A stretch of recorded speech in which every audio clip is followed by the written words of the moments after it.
Mutual fund, लोग जो invest कर रहे हैं वो शेयर मार्केट में और म्यूचुअल फंड में ज्यादा कर रहे हैं। एक बार एक कॉलर हमारे साथ जुड़ रहे हैं, कुछ सवाल करना चाहते हैं। अमोद जी सवाल पूछिए अपना। जी सर, मेरा क्वेश्चन था regarding the salaried person who are paying direct taxes also and the indirect taxes in form of GST.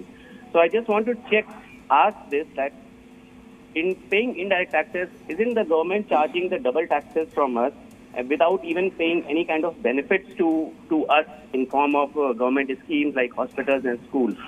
So why can't India have a completely indirect tax system just like Dubai?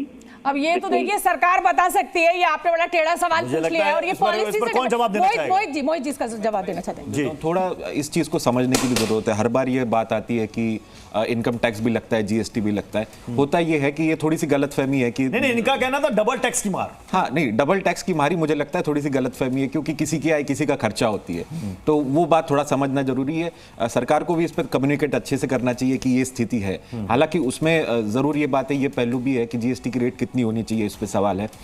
लंबी अवधि में, हालांकि GST अब क्योंकि budget में आता नहीं है, जीएसटी काउंसिल से होता है, तो लंबी अवधि में जीएसटी काउंसिल को गंभीरता से सोचना चाहिए कि स्लैबों को कम किया जाए और एक अच्छी रेट 14% जो पीछे बात अब आप मेरे सवाल का जवाब दे दीजिए। मैं देख रही हूं कि इस समय जो युवा पीढ़ी है या आधी आबादी जो है वो इस समय लगी हुई है म्यूचुअल फंड्स खरीदने में, शेयर मार्केट में। पिछले बजट में कैपिटल गेन पर टैक्स लगा दिया था, सरकार ने बढ़ा दी थी। जल्दी से बता दीजिए, शेयर मार्केट पर कैपिटल गेन पर टैक्स पिछली बार बढ़ा दिया गया था, इस बार इसको कैसे देखा जाए? कहा जा रहा है कि इस टैक्स को शायद सरकार कम कर सकती है ताकि और इंकरेजमेंट मिले मार्केट को। जी, पिछली बार जो long term capital gains tax में बदलाव लाए थे, तो उसका एक जो मकसद था वो ज्यादातर ये था कि उसको सरलीकृत किया जाए। तो मुझे लगता है वो थीम वही रहेगी कि इसको सिंप्लीफाई करा जाए, सरल करा जाए। उसके बियॉन्ड मुझे नहीं लगता कि इस विषय पे कुछ ज्यादा सोच रहे हो। जी, मैं एक चीज बताऊंगा, ये जो लॉन्ग टर्म कैपिटल गेन्स में पहले इंडेक्सेशन का जो बेनिफिट मिलता था, आप इन्होंने उसको खत्म कर दिया है, वो मतलब लास्ट बजट की डेट के बाद।